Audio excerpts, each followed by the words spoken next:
Bismillahirrahmanirrahim. Assalamualaikum warahmatullahi wabarakatuh. Selamat pagi, malam sih sebenarnya. Bapak buat videonya malam. But selamat pagi bagi yang menontonnya pagi, selamat siang bagi yang menontonnya siang, dan seterusnya. Kita melanjutkan pembelajaran kita pada mata kuliah analisis real. Topik yang akan kita bahas adalah induksi matematika. Sebagai sumber dari PowerPoint yang Bapak share kali ini, yaitu dari lembar kerja mahasiswa Active Learning yang disusun oleh Ibu Dr. Anda Helma MSI, dosen Universitas Negeri Padang. Jadi Bapak atas izin beliau ya, Bapak sudah koordinasi dengan beliau.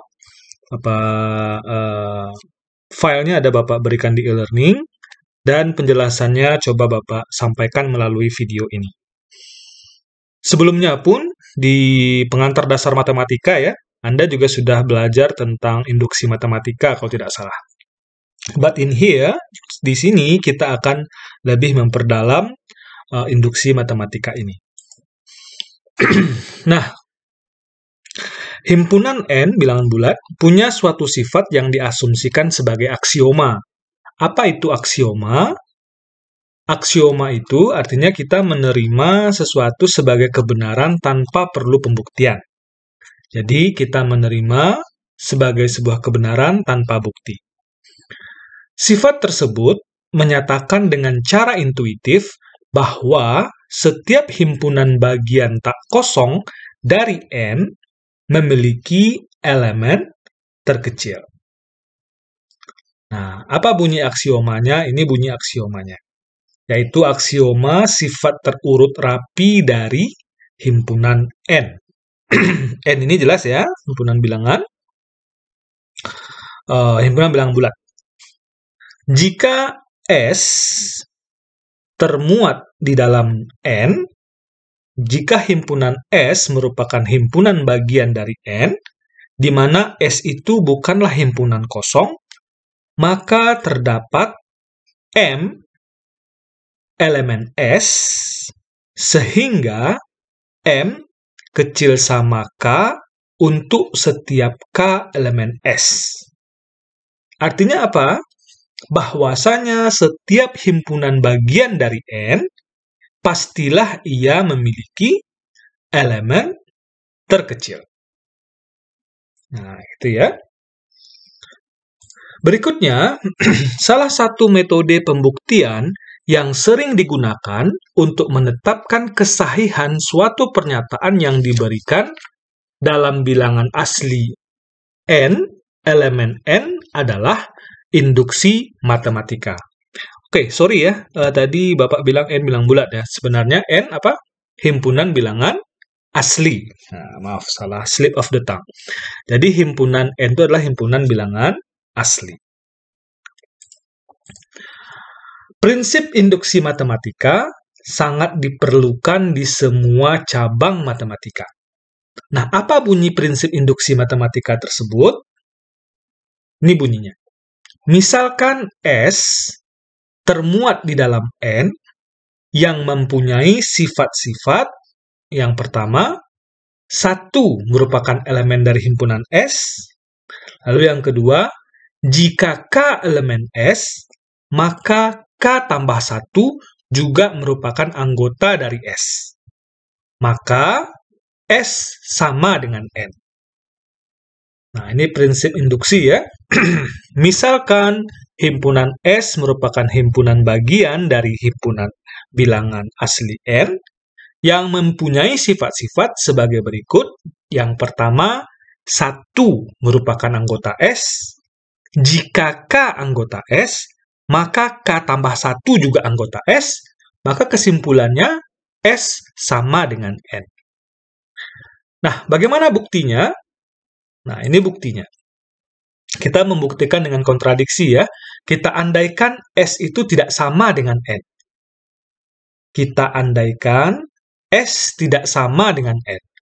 Maka N kurang S pastilah bukan himpunan kosong. Betul atau tidak? Kalau S, tadi kan S itu himpunan bagian dari N. Lalu S itu sama dengan N. Nah, di sini kita andaikan S itu tidak sama dengan N.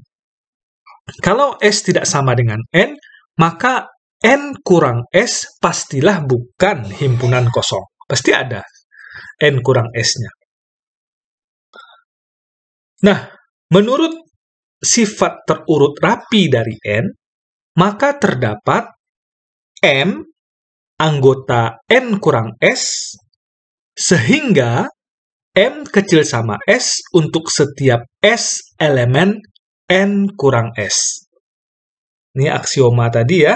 Berdasarkan aksioma tadi, maka terdapat M anggota N kurang S, sehingga M kecil sama S untuk setiap S elemen N kurang S.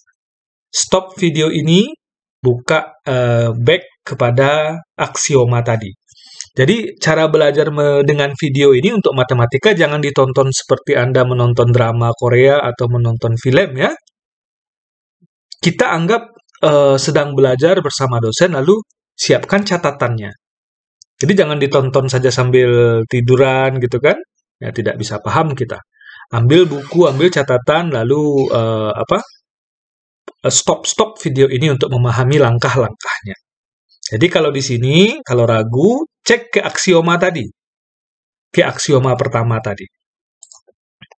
Nah, berdasarkan hipotesis 1 anggota S, maka M besar dari 1. Akibatnya, M kurang 1 anggota N. Ya, berdasarkan hipotesis 1, tadi kan 1 elemen S.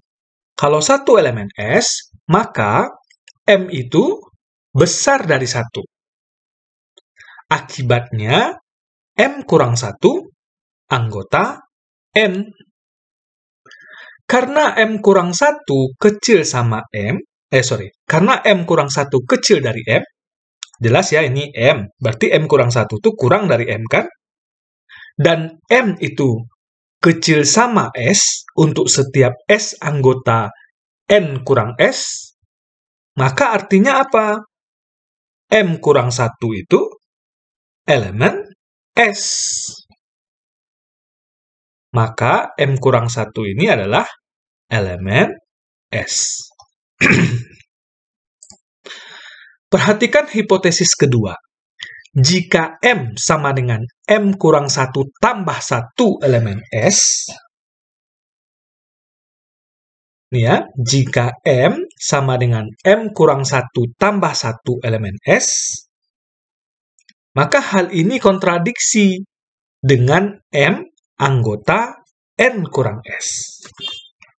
Betul ya, kontradiksi dia dengan bahwasanya M itu adalah anggota N kurang S. Jadi, karena sudah muncul kontradiksi di sini, haruslah S itu sama dengan N. Terbuktilah prinsip induksi matematika kita. Bahwasanya kalau kita andaikan S tidak sama dengan N, muncul kontradiksi. Maka harusnya S itu sama dengan N. Dan terbuktilah prinsip induksi kita ini. Ini ya, hipotesis 1, hipotesis 2. Oke?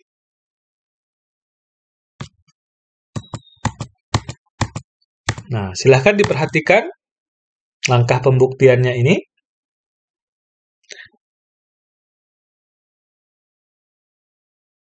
Baik, kita lanjutkan. Misal, PN merupakan suatu pernyataan tentang N anggota N jika S adalah himpunan N anggota N di mana PN adalah benar, maka pernyataan di atas ekivalen dengan. Nah, jadi gini ya. Prinsip induksi ini kadang dalam pelaksanaannya kita sulit untuk melakukan yang seperti ini. Maka kita bisa dalam menggunakannya biasanya kita membuat yang ekivalen dengan ini, yaitu seperti berikut. Nah, misalkan Pn merupakan suatu pernyataan tentang n elemen himpunan bilangan asli. Nah, jika S adalah himpunan di mana n anggota himpunan n bilangan asli, Pn adalah benar. Maka pernyataan prinsip induksi di atas ekivalen dengan ini modifikasinya, dan ini yang biasanya kita pakai. Ya. Maka yang tadi itu, prinsip induksi tadi itu bisa diekivalenkan dengan ini. Apa bunyinya? Untuk setiap n anggota himpunan bilangan asli n, misalkan Pn merupakan pernyataan tentang n. Jika satu, P1 benar, dan jika yang kedua, jika PK dianggap benar, maka PK tambah 1 juga benar. Kalau dia memenuhi dua ini, maka Pn benar untuk semua n anggota himpunan bilangan asli n. Ini dia prinsip induksi matematika yang sering kita pakai. Sekali lagi, kita misalkan Pn itu merupakan pernyataan tentang n, lalu jika dia memenuhi dua sifat ini, maka Pn benar untuk semua n anggota himpunan n. Contoh. Nah, kita pakai dalam contoh ya. Contoh. Nah, buktikanlah 7 pangkat n dikurang 4 pangkat n dapat dibagi 3 untuk semua n anggota himpunan bilangan asli. Nah, analisis pendahuluannya kita menggunakan flow antiform proof. Jadi kayak for proof ya. Sebagai berikut. Nah, kalau untuk P1, P1 benar itu tidak susah untuk melihatnya. Sangat mudah ya untuk P1. Misalnya, kalau P1 berarti 7 pangkat 1 adalah 7, dikurang 4 pangkat 1 adalah 4. 7 dikurang 4 habis dibagi 3. Betul atau tidak? Betul ya? Maka P1 benar. Nah, yang sulit itu adalah bagian yang kedua. Nah, yang PK, bagian yang kedua. Yang ini. Kalau P1 mudah tadi membuktikannya. Kalau PK, nah, yang bagian kedua ini, jika PK benar, maka PK tambah satunya juga benar. Maka kita lihat flow proof-nya. Perhatikan. Seandainya kita ingin menyatakan 7K tambah 1 dikurang 4K tambah 1 itu benar, maka kita perhatikan flow proof berikut ini. Nah, dari sini ke sini kita urai terlebih dahulu. 7 pangkat K tambah 1 ini sama kan dengan 7 pangkat K dikali 7? Sama ya? Lalu dikurang dengan, ini juga kita urai, 4K dikali 4. Ya? Ya, betul. Nah, lalu dari sini ke sini, karena 7K kurang 4K habis dibagi 3, ini PK ya. Kan PK kita tadi, berarti N-nya kita ganti dengan K. 7 pangkat K dikurang 4 pangkat K habis dibagi 3. Maka di sini kita perlu memakai sebuah trik agar kita bisa menggunakan PK ini. Apa trik kita? Di baris ini triknya adalah kita tambah dengan 7 dikali 4K dan kita kurang dengan 7 dikali 4K. Jadi kan kalau tambah kurang dengan bilangan yang sama itu tidak mempengaruhi hasil ya. Tapi kita pakai dalam hal sebagai trik. Maka di bagian ini, yang ini, kita tambah dengan 7 kali 4K, kita kurang dengan 7 kali 4K. Maka hasilnya seperti ini. 7K kali 7, ini dia, 7K kali 7, lalu dikurang dengan 7 kali 4K, supaya seimbang dia, supaya hilang dia, maka ditambah 7 kali 4K, lalu yang ini disalin ke sini. Jadi kita perlu trik di sini ya, perlu analisa kita, supaya kita bisa menemukan bentuk ini, PK yang habis dibagi 3 tadi, PK-nya benar, dianggap benar, maka triknya di sini kita tambah dan kurang dengan 7 kali 4K. Maka di bagian ini kita dapatkan 7 dikali 7K kurang 4K. Lalu di bagian sini kita dapatkan 7 kali 4K dikurang 4K dikali 4. Ini bisa kita kelompokkan juga kan? Nah, ini bisa kita kelompokkan, kita salin ke bawah, ditambah. Yang ini juga bisa kita kelompokkan menjadi 4K dikali 7 dikurang 4.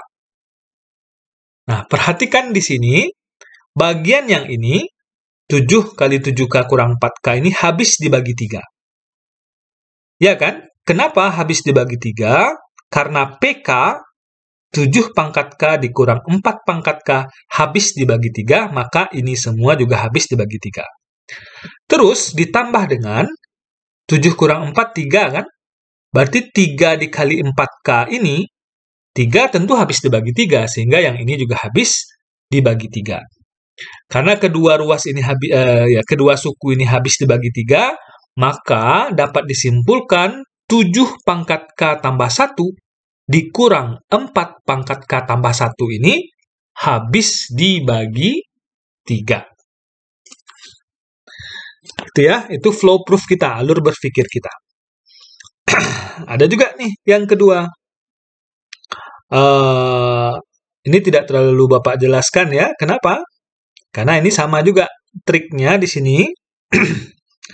Triknya kita mengali dengan apa? Menambah mengurang dengan trik di bagian ini bedanya cuma nih. Tapi dia sama juga. Kita mencari triknya. Apa bedanya? Kalau di sini tadi dikali dan ditambah dan dikurang dengan 7 kali 4K. Kalau di sini dia ditambah dan dikurang dengan 4 dikali 7K. Jadi di sini coba lihat. Di bagian ini kan jadinya 4 dikali 7 pangkat K dikurang 4 dikali 4 pangkat K. 4 kali 4 pangkat K ini dia. Nah, sedangkan 4 kali 7 pangkat K itu yang kita tambah. Lalu berikutnya ditambah bagian yang ini, berarti 7 dikali 7 pangkat K. Ini dia, 7 kali 7 pangkat K. Sedangkan dikurang 4 kali 7 pangkat K itu untuk saling menghabisi dia ya, supaya seimbang ya. Ditambah bilangan ini, dikurang bilangan ini. Artinya dia tidak mempengaruhi hasil. Lalu berikutnya kita kelompokkan, ini adalah PK.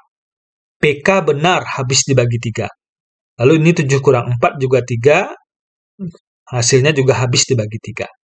Jadi ini dua cara yang mirip ya. Cuma triknya ini yang berbeda di sini. Ini flow proof-nya, berarti kita bisa lanjutkan ke bagian pembuktian. Narasi pembuktiannya. Nah, jadi dapat kita narasikan sebagai berikut. Kita misalkan PN. PN-nya adalah 7 pangkat N dikurang 4 pangkat N dapat dibagi 3 untuk semua N elemen N. Nah, ini pemisalan kita. Pernyataan PN kita. Lalu kita cek untuk N sama dengan 1. P1 berarti 7 pangkat 1 dikurang 4 pangkat 1 sama dengan 3. Ini habis dibagi 3. Betul ya? 3 habis dibagi 3. Artinya P1 benar. Hipotesis yang pertama benar. Kita lanjutkan ke hipotesis yang kedua. Kita anggap PK benar, yaitu 7 pangkat K dikurang 4 pangkat K dapat dibagi 3. Akan kita buktikan bahwa 7 pangkat K tambah 1 dikurang 4 pangkat K tambah 1 itu juga habis dibagi 3. Nah, bagaimana caranya? Ini dia. Dari flow proof tadi, kita bisa gunakan flow proof tadi. Yang pertama cara satu ini kan berarti cara satu ini berarti yang menggunakan ditambah dan dikurang 7 kali 4K. Maka 7 pangkat K tambah 1 ini kita tambah kurang dengan bilangan ini. Lalu kita bisa kelompokkan dia. Ini kan diuraikan dulu. Jadi kalau di sini tidak terlalu selengkap flow proof ya. Karena di flow proof tadi kan sudah diurai, maka ini bisa kita persingkat. Catatannya, flow proof-nya sudah dibuat. Yang tadi. Maka hasilnya adalah 7 kali 7 pangkat K kurang 4 pangkat K ditambah 3 kali 4 pangkat K. Ini kan loncat nih dari sini ke sini, langkahnya ada di flow proof ya. Karena 7 pangkat K kurang 4 pangkat K itu dapat dibagi 3, maka 7 dikali ini juga dapat dibagi 3. Begitu pula halnya dengan 3 pangkat 4 pangkat K. Juga dapat dibagi 3. Jadi, PK tambah 1 benar. Yaitu, 7 pangkat K tambah 1 dikurang 4 pangkat K tambah 1 dapat dibagi 3. Kalau hipotesis satunya benar, lalu yang kedua juga benar, maka dengan demikian PN 7 pangkat N dikurang 4 pangkat N dapat dibagi 3 itu benar untuk semua N anggota himpunan bilangan asli N. Gitu ya. Nah, begitu juga dengan cara yang kedua. Tidak Bapak jelaskan cara yang kedua ini. Sama dengan yang tadi, silakan saudara baca saja. Cara yang kedua ini ya. Artinya dia nanti buktikan P1 benar, lalu PK dianggap benar, lalu akan dibuktikan PK tambah 1 juga benar. Kalau kedua hipotesis itu sudah benar, artinya PN benar untuk semua N elemen himpunan bilangan asli N. Ini contoh yang pertama. Ya. Oke, kita lanjut ke contoh yang kedua. Saudara jangan langsung lanjut. Catat yang tadi dulu di buku catatannya. Lalu dipahami ya. Nah, sekarang jika ada soal seperti ini. 1 sama dengan 1 kuadrat. 1 tambah 3 sama dengan 2 pangkat 2. 1 tambah 3 tambah 5 sama dengan 3 pangkat 2. 1 tambah 3 tambah 5 tambah 7 sama dengan 4 pangkat 2. Buktikanlah 1 tambah 3 tambah 5 tambah dan seterusnya tambah 2N kurang 1 sama dengan N kuadrat. Ini kan barisan bilangan ganjil ya. Maka bilangan ganjil itu kan 2N kurang 1. Buktikanlah 1 tambah 3 tambah 5 tambah titik-titik tambah 2N kurang 1 sama dengan N pangkat 2. Arti titik 3 ini kan dan seterusnya. Untuk semua N anggota N. Maka yang pertama kita buat dahulu flow proof-nya. Untuk P1, itu mudah ya sekali lagi. Untuk P1, berarti kan cuma ini ya, 1. Satu suku. 1 sama dengan 1 pangkat 2. Artinya ya 1 sama dengan 1, PN P1 benar. Sekarang untuk P2-nya, perhatikan. Nah, perhatikan di sini. Untuk P2, berarti kan kita diminta untuk membuat, kita anggap PK benar, lalu PK tambah 1 juga benar. Maka kita ingin membuktikan kalau dia di ujungnya adalah K tambah 1, berarti kan yang ini, yang ini PK-nya nih, yang hijau ini PK. Kalau PK-nya kan berarti N-nya kita ganti dengan K. 1 tambah 3 tambah 5, masukkan PK, berarti 2K dikurang 1 sama dengan K kuadrat. Ini adalah PK. Ini kita anggap benar. Kalau ini kita anggap benar, kita cek PK tambah 1. Artinya yang paling akhir nanti, ini K-nya menjadi K tambah 1. 2K tambah 1 dikurang 1. 2K-nya ini berarti K tambah 1 nanti, dikurang 1. Suku sebelumnya apa? Suku sebelumnya tentu 2K dikurang 1. Ya enggak? Terus, suku sebelumnya apa? Ini kan 2K tambah 1, berarti ini 2K aja. Berarti ini K kurang 1. 2K kurang 1 tambah 1. Itu suku sebelumnya ya. Oke? Sampai di situ paham?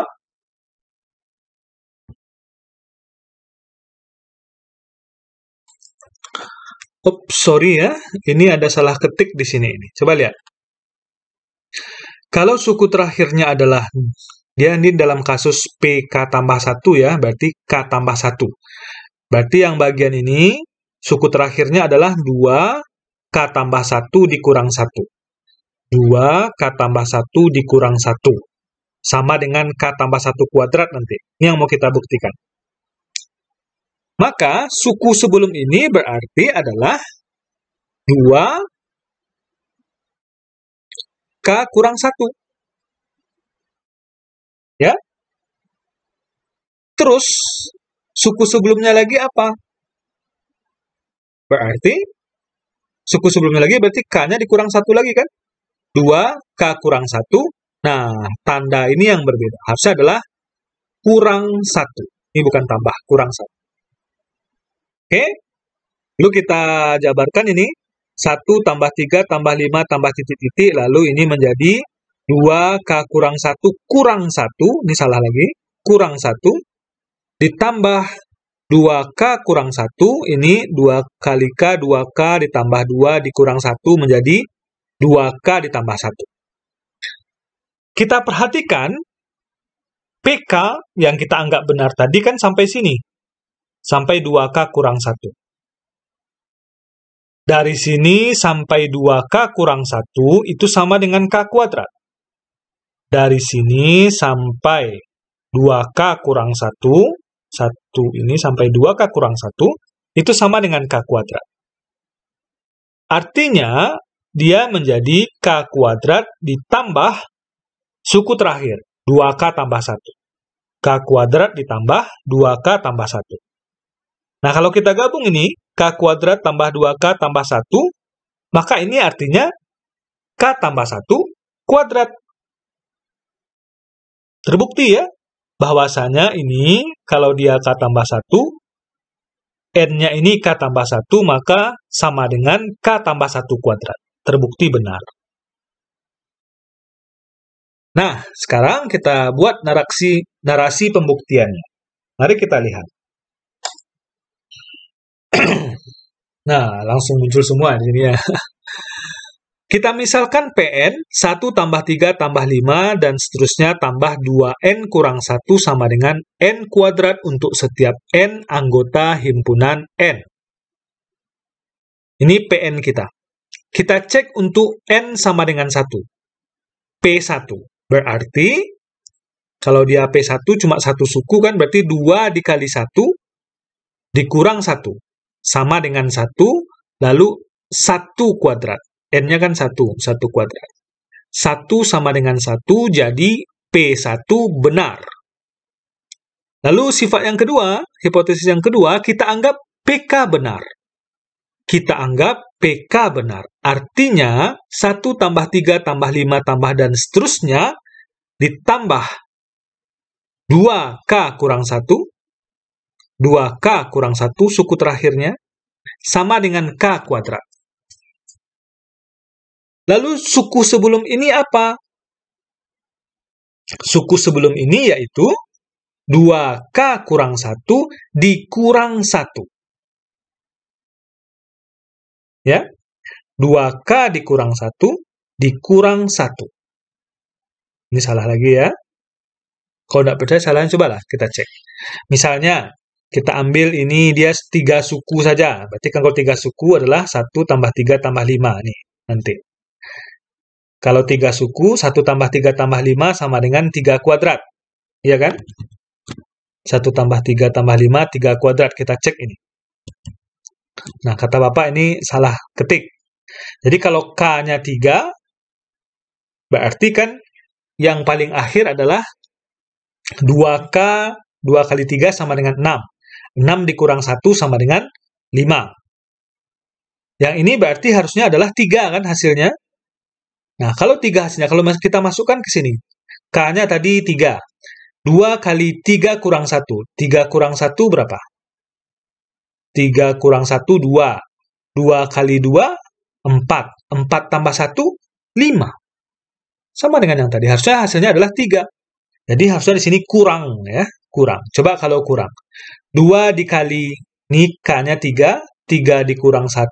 3 dikurang 1, 2. 2 dikali 2, 4. 4 dikurang 1, 3. Nah, 3. Sama ya. Lalu sebelumnya lagi gimana? Sebelumnya lagi tentu 2 K dikurang 1 dikurang 1 dikurang 1. Jadi nanti K kurang 1-nya ini dikurang lagi 1. Berarti 2 dalam kurung K dikurang 2, tutup kurung, dikurang 1. Kalau nggak percaya, berarti kita coba 2 dikali K-nya tadi 3. 3 dikurang 2 sama dengan 1. Ya kan? Berarti 3 dikurang 2 sama dengan 1. 1 dikali 2, 2. 2 dikurang 1 sama dengan 1. Jadi ini kurang ya, bukan tambah. Itu kita anggap benar sama dengan K kuadrat. Maka kalau kita jadikan dia 2K tambah 1, yang ujungnya, berarti K-nya ini kita ganti dengan 2K tambah 1 dikurang 1, maka suku sebelumnya adalah K tambah 1 dikurang 1. Ini dia. Berarti 2K ditambah 1 kurang 1 dikurang 1. Ini dia. 2K kurang 1. Lalu suku sebelumnya apa? Berarti K-nya dikurang 1. Ya kan? 2K kurang 1 dikurang 1. Ini salah lagi ya, dikurang 1. Lalu yang hijau ini adalah K kuadrat. Maka dari sini ke sini bisa kita ganti dengan K kuadrat. Ini kita salin. Lalu ketiga suku ini adalah K tambah 1 kuadrat. Jadi terbukti PK tambah 1 benar, yaitu 1 ditambah 3 tambah 5 tambah ini sama dengan K kuadrat.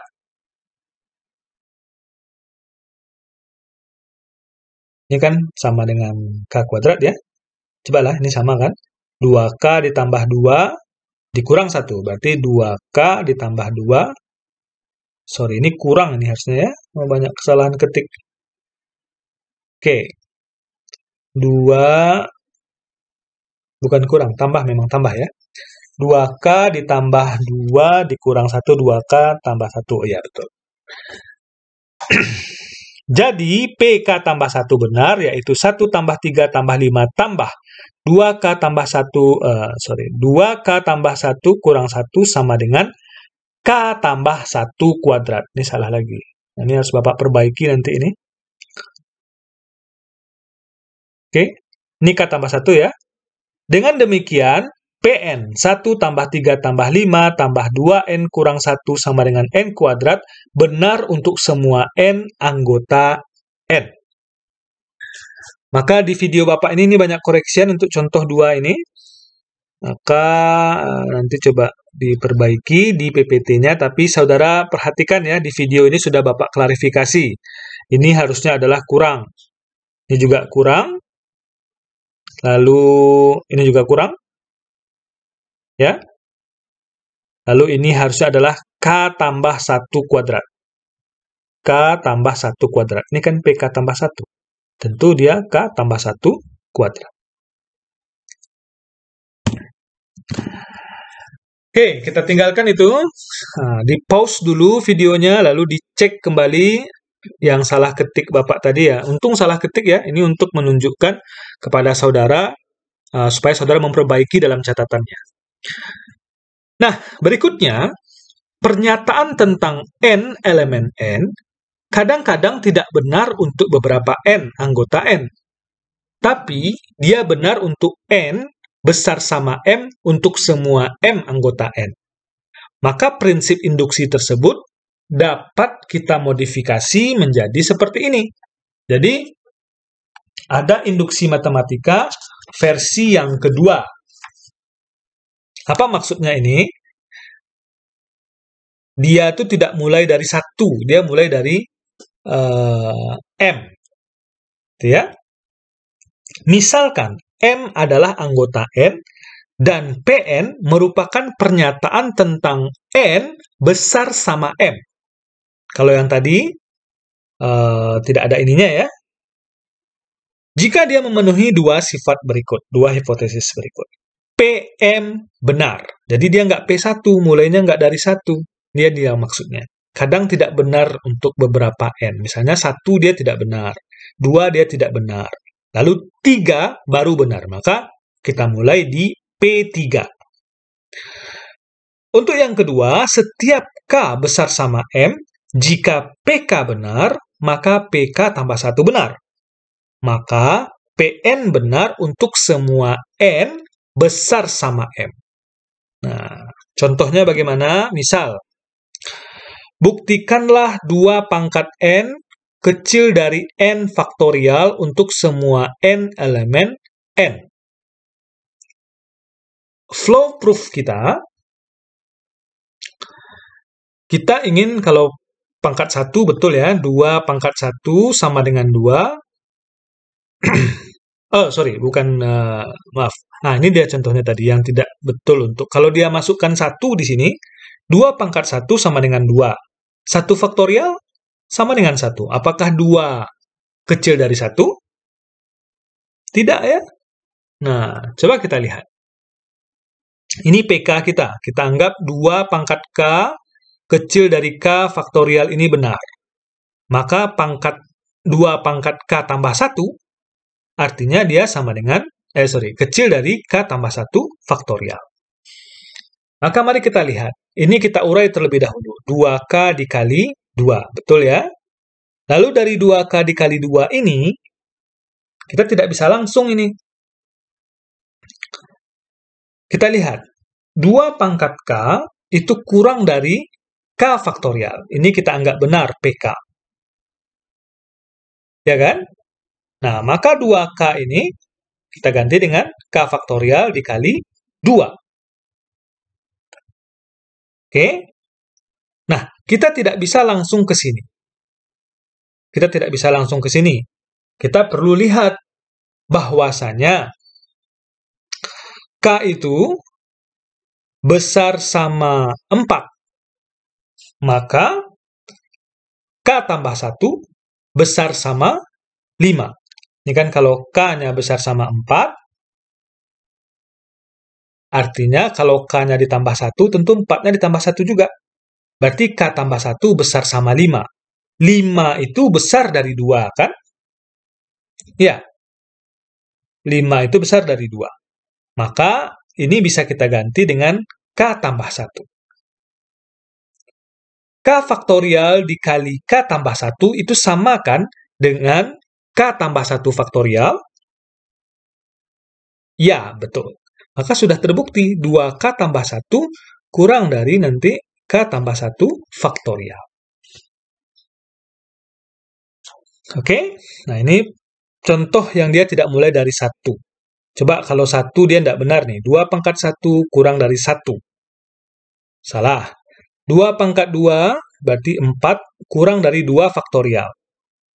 2 faktorial itu adalah 1 kali 2, 2. Apakah 4 kurang dari 2? Tidak. Tidak benar. Masih belum benar. 2 pangkat 3 coba. 2 pangkat 3. 2 pangkat 3 itu 8. 3 faktorial. 1 kali 2 kali 3. Apakah 8 kurang dari 6? Tidak. Masih salah. Coba pangkat 4. 2 pangkat 4. 2 pangkat 4 berapa? 2 kali 2, 4. 2 kali 2, 4. 4 kali 4, 16. 2 pangkat 4, 16. N faktorial berarti 1 kali 2 kali 3 kali 4. 1 kali 2, 2 kali 3, berarti 6. 6 kali 4 sama dengan 24. Apakah 16 kecil dari 24? Betul.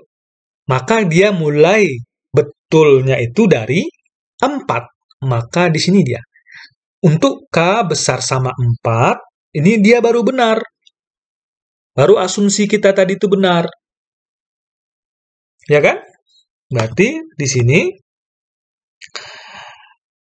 M-nya itu 4. P4 itu benar. Ya kan? Nah, kalau K besar sama M, jadi dia 4, maka PK benar, lalu PK tambah 1. Jadi, di sini yang kita uji untuk hipotesis 1 bukanlah P1, tapi P1-nya tidak, P2 tidak, P3 tidak, P4 baru dia benar. Ya kan? Nah, kalau dia K kecil sama 4 baru dia benar, berarti K tambah 1, berarti kan K tambah 1, ini 4 juga ditambah 1. Dapat 5. Lalu 5 itu kan besar dari 2. Iya kan? Maka dia bisa kita tulis ini. K faktorial, dia kan nanti 2K tambah 1 kurang dari K faktorial ditambah ini. K tambah 1. Dan ini adalah, kalau digabung, perkalian ini tentu sama dengan K tambah 1 faktorial. Nah, sekarang narasinya. Kita misalkan Pn. 2 pangkat N dikurang N faktorial untuk N besar sama 4, N elemen N. Untuk N sama dengan 4, berarti P4 kita adalah 2 pangkat 4 kurang dari 4 faktorial. Hal ini benar karena 2 pangkat 4 itu sama dengan 16. Dan 4 faktorial itu sama dengan 24. 4 faktorial 1 kali 2 kali 3 kali 4. Sama dengan 24. 16 kecil dari 24. Maka P4 itu benar. Hipotesis yang pertama benar. Sekarang kita anggap PK benar, yaitu 2 pangkat K kurang dari K faktorial. Untuk K besar sama 4, K elemen N. Ini kita anggap benar. Maka, untuk PK tambah 1, berarti 2 pangkat K tambah 1, itu sama dengan 2 pangkat K dikali 2, itu kecil dengan, nih, lihat yang ini, yang biru ini, K faktorial. Ini kan 2K itu kecil dari K faktorial. 2K itu kecil dari 2K faktorial. Maka kalau dia dikali 2 di sini, tentu yang sebelah sini dikali 2 juga. Karena K besar sama 4, maka ini ditambah 1, tentu ini juga tambah 1. Maka K tambah 1 besar sama 5. 5 ini besar dari 2, kan? Ya, akibatnya 2 pangkat K tambah 1 itu sama dengan 2 pangkat K dikali 2 kurang dari K faktorial dikali K tambah 1. Paham nggak nih? Ini 2K tetap, ini 2 tetap, ini kurang tetap, ini K faktorial tetap. Nah, 2 yang ini, karena 5 itu, lihat, 2 itu kurang dari 5, 5 itu kurang atau sama dari K tambah 1, maka dia K tambah 1 ini kan bisa ditulis di sini. Nah, lalu K faktorial dikali K tambah 1 ini kan sama dengan K tambah 1 faktorial. Artinya, 2 pangkat K tambah 1 ini kurang dari K tambah 1 faktorial. Maka dengan demikian, PK tambah 1 benar, yaitu 2 pangkat K tambah 1 kurang dari K tambah 1. Dengan demikian, PN, karena yang ini sudah benar, yang kedua juga benar, maka PN 2 pangkat N kurang N faktorial. Kurang dari N faktorial. Benar untuk semua N besar sama 4, di mana N anggota himpunan bilangan asli. Nah, ini contoh induksi matematika versi kedua. Dia tidak mulai dari 1, tapi dia mulai dari 4. Paham? Nah, ada satu lagi yang kita kenal dengan prinsip induksi matematika kuat. Nah, induksi matematika ini bisa kita generalisir. Kadang-kadang dia tidak mulai dari 1 saja, tidak mulai dari 2 saja, tidak mulai dari 3 saja. Tapi kita perlu melihat kebenaran beberapa suku sebelumnya. Dan itu yang kita kenal dengan prinsip induksi kuat. Apa bedanya dengan yang biasa? Bedanya itu pada bagian yang kedua. Coba kita lihat. Yang pertama sekali ini tadi ya. Nah, misalkan S himpunan bagian dari N, dan S itu bukanlah himpunan kosong. Jika dia memenuhi 2 sifat ini, maka S sama dengan N. Yang pertama, 1 adalah anggota S. Yang kedua, jika. Nah, ini dia. Bedanya di sini. bedanya tuh di sini. Lihat, kita tidak hanya PK saja. Yang kita anggap benar itu bukan PK saja, tapi juga P1, P2, P3, dan seterusnya sampai PK, itu merupakan himpunan bagian S yang kita anggap benar, maka K tambah satunya juga anggota S. Lalu, S itu sama dengan N. Nah, prinsip induksi kuat ini kadang-kadang untuk membuktikan kebenaran suatu barisan yang berpola. Contohnya nanti ada di nomor 4 nih misalnya. Nah, jadi ini tugas saudara lagi. Yang pertama ini dengan induksi matematika yang pertama. Ini juga ya. Ini kan mirip dengan yang tadi nih. Ini juga mirip dengan yang tadi. Buat flow proof-nya terlebih dahulu. Untuk P1-nya mudah nih. Untuk PK tambah 1 yang perlu saudara buatkan flow proof-nya. Ini juga. Nah, untuk yang nomor 1, ini kenapa Bapak pisahkan? Karena kalau di LKM kita kan ini latihan, ini PR. Nah, karena kita daring, jadi PR aja semua, gitu ya. Untuk yang ini versi yang kedua kan, N-nya itu dimulai dari 2. Nah, ini induksi matematika versi kedua. Lalu yang ini mirip juga nih dengan yang ini. Ini, nah, berarti dia tidak dimulai dari 1. Ini induksi versi kedua. Yang nomor 4 dengan induksi matematika kuat. Silahkan kelompok membahas ini dan kita zoomkan hasil pembahasan kelompok tersebut di pertemuan berikutnya. Terima kasih banyak. Mohon maaf atas segala khilaf dan salah, terutama ini karena bukan Bapak yang buat ya, jadi yang buat adalah Ibu Helma. Barangkali nanti kita konfirmasi ke beliau. Rasanya di pertemuan untuk yang periode sekarang itu beliau sudah revisi ya, dia sudah revisi bagian ini ya, yang kurang satu nanti di e-learning Bapak perbaiki, namun di video karena dia screenshot ini jadi belum bisa Bapak perbaiki, maka tolong catat baik-baik yang bagian ini tadi pembenarannya, klarifikasinya. Terima kasih banyak. Semoga bermanfaat. Assalamualaikum warahmatullahi wabarakatuh.